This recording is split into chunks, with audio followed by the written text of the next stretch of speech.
hindi pinapayagan na umalis. Gusto ay nakakulong lang sa bahay, ganun po ang aking nakasanayan.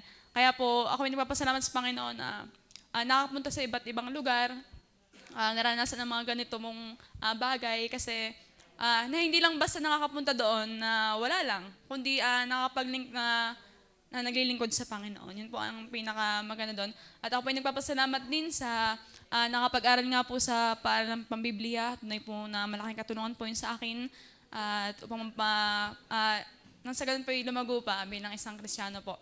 At ako po ay nagpapasalamat din po sa yun, na bagaman sa taong ito ay napakadami din pong discouragements na kinakaharap po, maaring nakangiti po sa inyong harapan, pero deep inside po ay may battle din pong kinakaharap. At yun po, kasama po ako patuloy sa inyong panalangin. Ano po?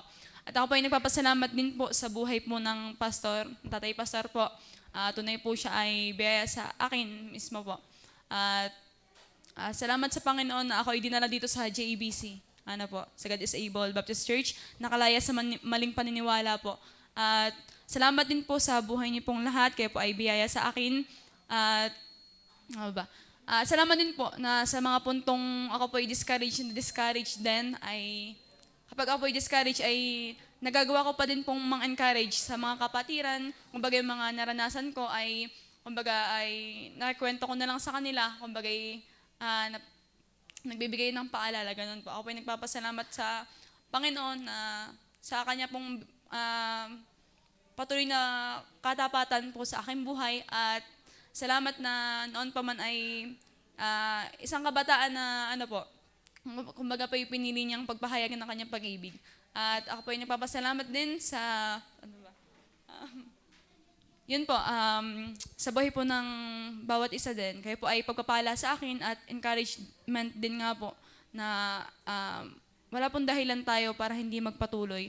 At yun nga lang po, lagi kong paalala din sa akin ng Panginoon kapag sa tipong ako'y susuko na or pagod na, uurong na lang ako, pero sabi ng, lagi ng Panginoon ay, yun nga, mas piliin po palagi natin ng Panginoon sa bawat desisyon natin gagawin, at mas piliin natin na magpatuloy. Kasi mas masarap ang magpatuloy na nakaramdam ng panghina kaysa sa huminto na lalong higitin ka niyan pababa at palayo sa Panginoon. Kaya tayo pong lahat ay magpatuloy lang kahit ano pong mangyari, dahil ang ating pong pinaglilingkuran ay buhay na Diyos at palagi siyang nandiyan. Ano po?